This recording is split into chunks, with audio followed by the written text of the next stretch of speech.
So hello everyone, honored to be here. I'm Shaoshan from Perception. Today I'm going to talk about FPGA. It's the first hardware accelerator for bundle adjustment on FPGA. So what is bundle adjustment? It's a fundamental optimization technique used widely in computer vision and robotics, and often it's the performance bottleneck for those applications. Therefore, a hardware accelerator for bundle adjustment will be a fundamental building blocks for future robotic processors. So today's talk can be divided into several parts. First, I will do a very short introduction about the robotic workloads. And then we'll talk about bundle adjustment, make an introduction about that. As well, it's very interesting applications.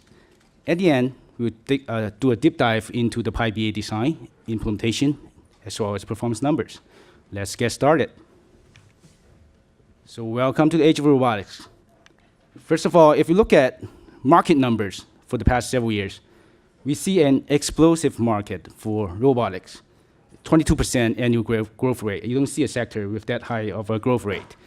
But we don't have any commercial processor specially designed for robotic application yet because it's very complicated. Well, Elon Musk just announced that he's designing a chip for autonomous vehicles. I think that's one example of robotic processors. The best robot mankind ever built, the NASA Mars rover, actually utilized FPGA for its robotic applications. So for Perception, our ultimate goal is to enable as many mobile robots as possible.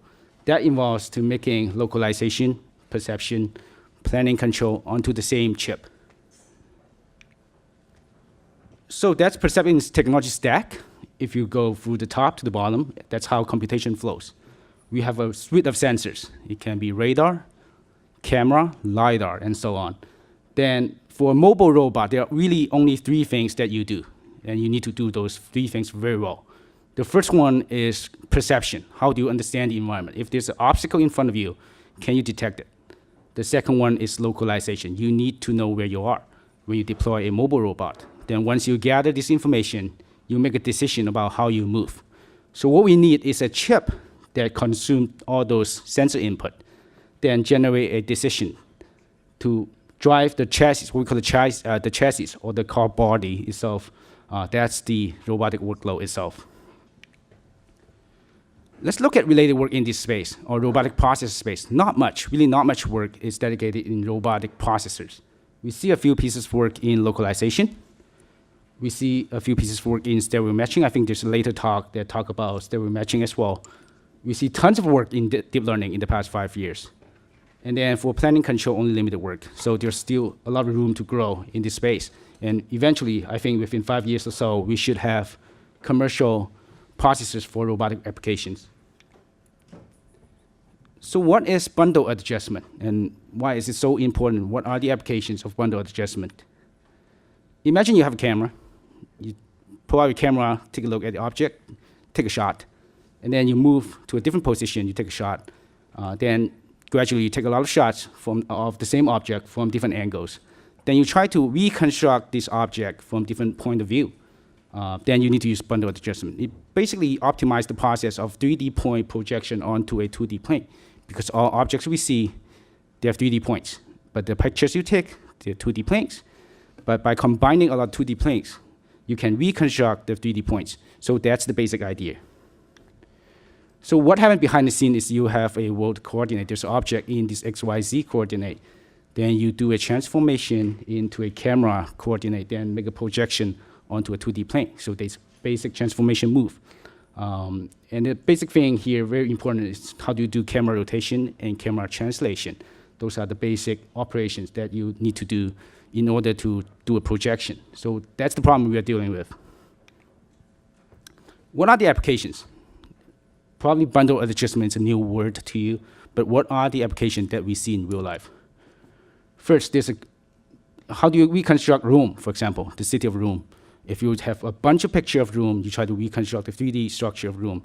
So the first big application for offline bundle adjustment is 3D reconstruction. The second one you see in your day-to-day life, Google Street View. You take a lot of pictures of the street. How do you stitch the pictures together to give you a very nice street view? Behind the scene, 90% of computation is bundle adjustment. This one you don't see very often, robot localization. If I have a robot that moves on the stage. The only sensor it has is a camera, for example. How do you infer its location change? Bundle adjustment, you build a map, and based on the map and based on your current picture, to compare that against the map, you get a updated localization of your robot. The most interesting one, space exploration.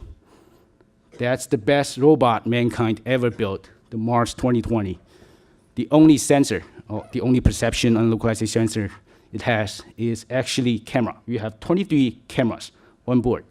Then how do you make the robot move autonomously on Mars? Bundle adjustment. You build a map of the Mars surface, and then you let the robot navigate. But how do we do it today? That's a very interesting question. How do we do it today? We don't have a server on Mars. So that's how it works today. It's all information in public. You can check out NASA's website. There's a very tiny FPGA on board with the Mars rover. Then they deploy the Mars rover and let it travel for 10 meters and capture, say, 20 pictures. Then what they do next is stop the Mars rover and send those pictures back to Earth. Then let the servers in NASA do bundle adjustment. Takes about 2 days just to send the data, not the computation. And then it takes about 2 days to send the data back to Mars. Then you have an updated map of 10 meters. Then the rover will start again, travel another 10 meters.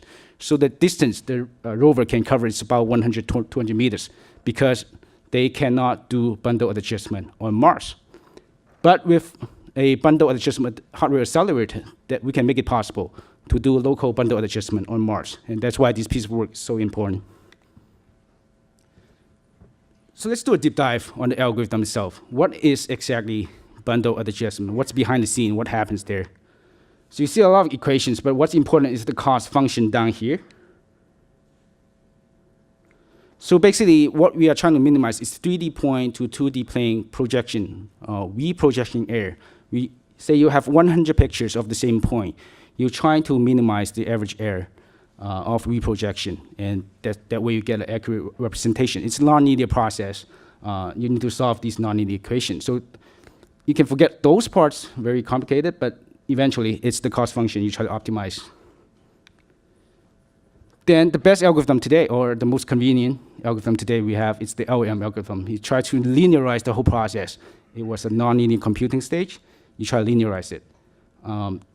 Those the source code or the pseudocode of optimization. But what's important, it takes about 60 to 70% of the workload. It's what we call the short elimination. So that's what we try to accelerate in this work. If you can accelerate that part, you pretty much get yourself a very good accelerator for bundle adjustment.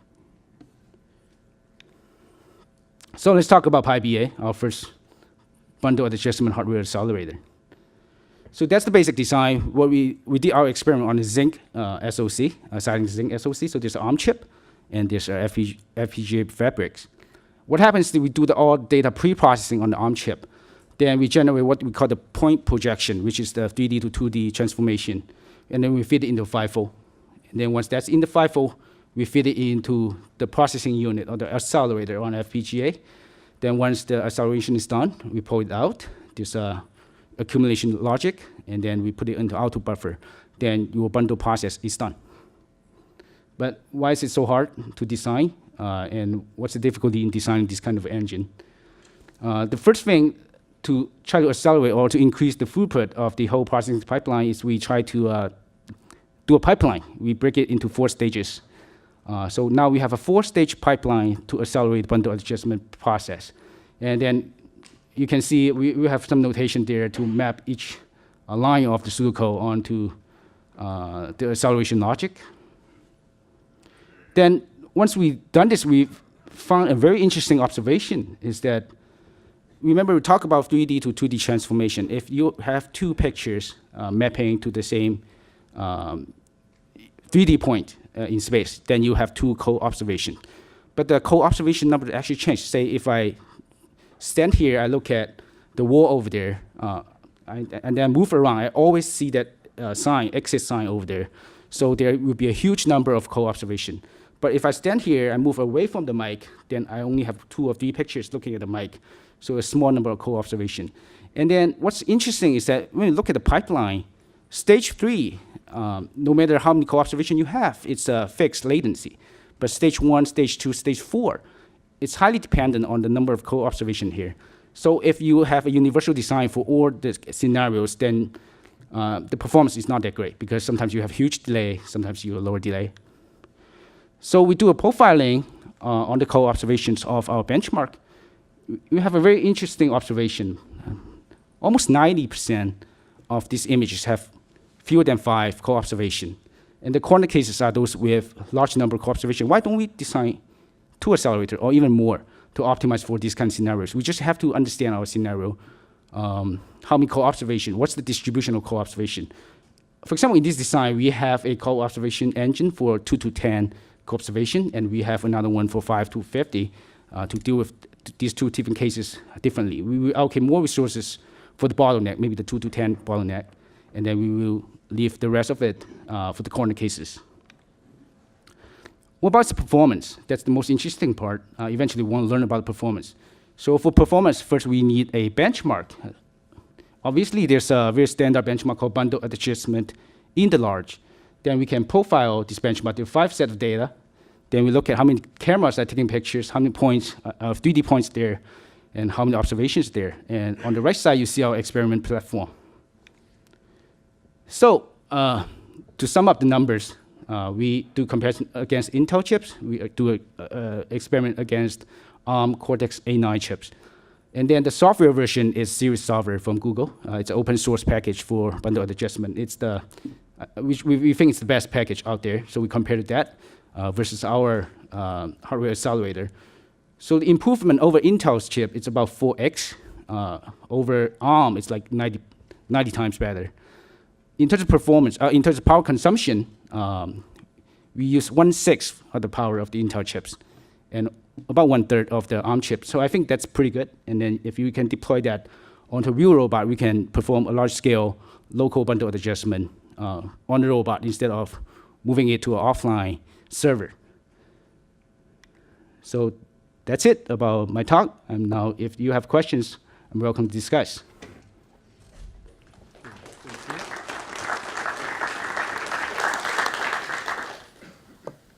So we do have time for a couple of questions. If you have a question, you need to speak in a microphone. Any question?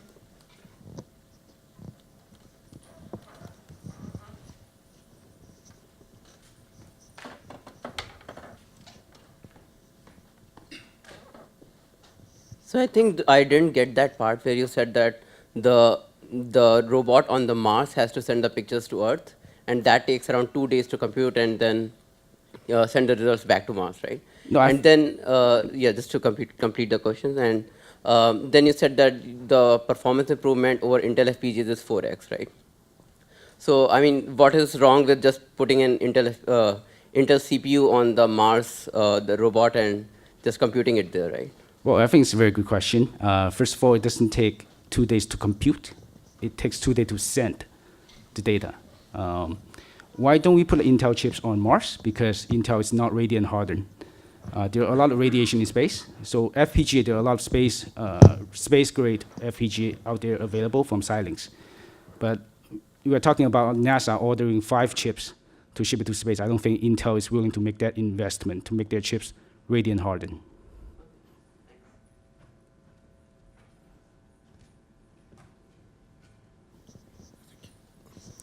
So in your final performance improvement, seems like the performance improvement of a bottleneck part, right? If you put everything together, how much performance improvement overall in the whole image processing engine? What's the performance improvement? Yes, another very good question, because we have only like 15 minutes, so I pull out the most important part, but all the details are in the paper. It's like 4 times, because this part is about 60% of the whole computation pipeline. The beginning of it is data processing, pre-processing, and then you feed it into the engine. Then after it, you pull data out and reorganize. But this is about 60% of the whole computation. So in the end, the send of the image is because the energy consumption concern or radiation hardened concern. It's not about the performance, right? Sorry, could you repeat?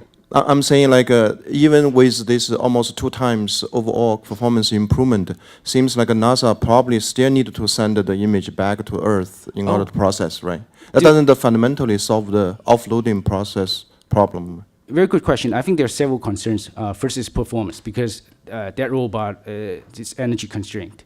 The second one is radiation hardened, but we don't see anyone doing a radiation hardened ASIC yet. That's why most people choose the FPGA. And then you can you configure the FPGA to do a lot of other things. So I think that's why FPGA would be a very good choice for space robots. So I do have a question. So you have in multiple cameras there. I've seen 16, 21, and so on. How do you put that on a robot, and how do you manage to have those cameras having co-observation?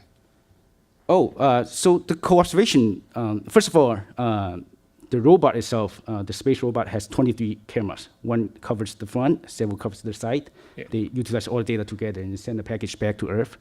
When we talk about co-observation, usually we mean one camera. The data set, when they say 1,000 cameras, it's 1,000 camera poses. So you kind of move the camera from here to there to there. It's not really a physical camera. So are those the images that you take in continuously as the robot is moving? Correct. In those images, that where you get in the co-observation? Correct, So, yeah, correct. What is the metric that you're using for those co-observation? So are those key points that you're computing to? So what's the metric used for co-observation?